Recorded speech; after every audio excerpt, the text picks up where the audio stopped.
দাস, যতই চেষ্টা করো অভিরূপ সামন্তকে আর আটকাতে পারবে না। অভিরূপ এবার ঢুকে পড়বে তোমার পরিবারে, আবার সে আগের মতো লড়াই শুরু হবে।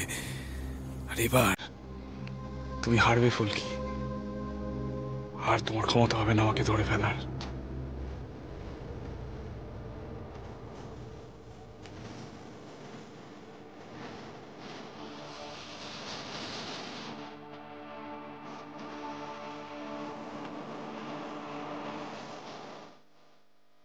আচ্ছা, আমিও তাহলে যাই। মানে এরপরে আমার মনে হয় এখানে থাকাটা খুব একটা উচিত হবে না, কিন্তু যাওয়ার আগে একটা কথা বলতে চাই। আমি অভিরূপ সামন্ত, ইনি আমার মায়ের বিরুদ্ধে দীর্ঘকাল ধরে অনেক অনেক বিরোধিতা করেছেন, কিন্তু আমি ওনাকে এভাবে কোনোদিনও দেখিনি।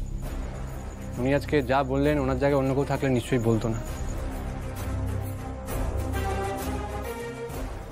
দি ভাই, সবটা ফাঁদ। দি ভাই, এই বিয়েটা একটা ফাঁদ।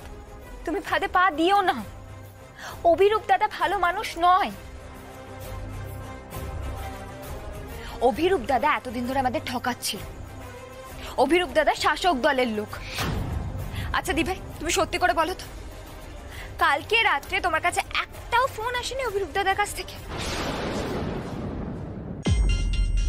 অভিরূপ এখন ফোন করেছে? কোনো সমস্যা হয়নি তো? সরি ম্যাডাম, আমি ভুল করে হাতটা লেগে গেছে, সরি। আপনার গলাটা এরকম কেন শোনাচ্ছে? জ্বর হয়েছে। আরে রোহিত, এই ছেলেটাকেই তোরা গতকাল ধরেছিলি, তুই বলছিলি না? হ্যাঁ জেঠুমণি, এই সেই অভিরূপ। জেঠুমণি, আমারও মনে হয় যে দিদি... তোর কি মনে হচ্ছে সেটা আমি জানি না, কিন্তু এখন বোধহয় সময় হয়ে গেছে আমার মনে কি হচ্ছে সেটা বলার।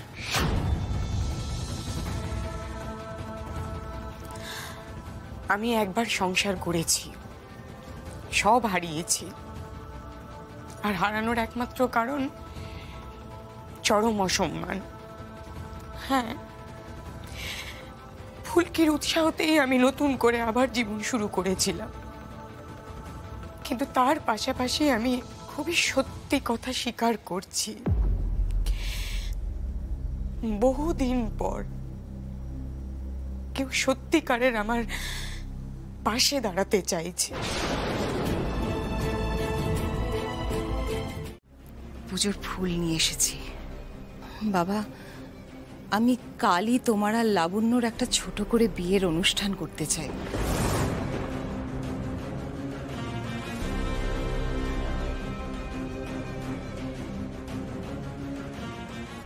এত কম সময়ে বড় কিছু করে উঠতে পারবো না,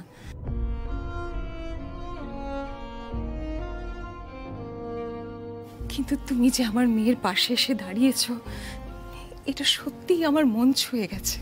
আর এর থেকেই বোঝা যায় যে তুমি আমার মেয়ের দায়িত্ব নেওয়ার জন্য তৈরি। যদিও আমি জানি না তুমি লাবণ্য সম্পর্কে কতটা কি জানো। আমি আপনার মেয়ের সম্পর্কে সবই জানি। মানে কি করছিস রূদ্ররূপ? আসলে আপনার মেয়ে তো আর যেমন তেমন মানুষ নন।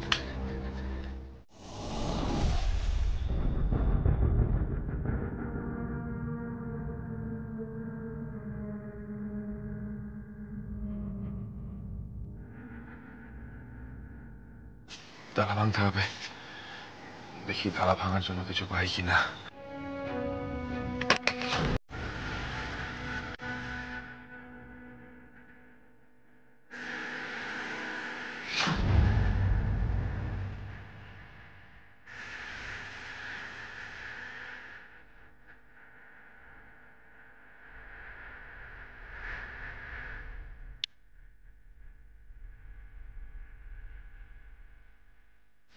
তাড়াতাড়ি করতে হবে। আপনি এদিকটা দেখুন, আমি অন্য দিকটা দেখছি, ঠিক আছে?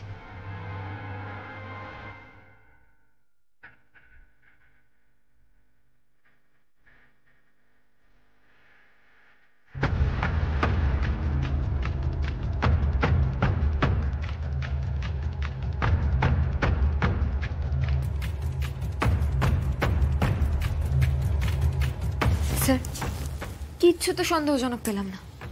ওই লোকটা না খুব চালাক, কিচ্ছু রাখেনি। সেটাই তো দেখছি। মা কালী যে কি করলো, তাহলে কি আমরা দিভাইকে এই বিয়েটা থেকে আটকাতে পারবো না?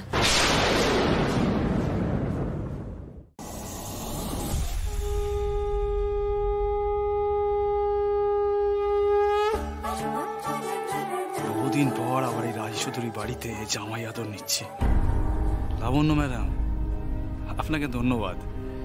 আপনি বারবার আমাকে নিজের উদ্দেশ্য সফল করার পথে এগিয়ে দেন। ফুলকিটা গেল কোথায় দেখছি না কেন? ফুলকি থাকলে ফুলকিরাতে বরণটা নেওয়া যেত।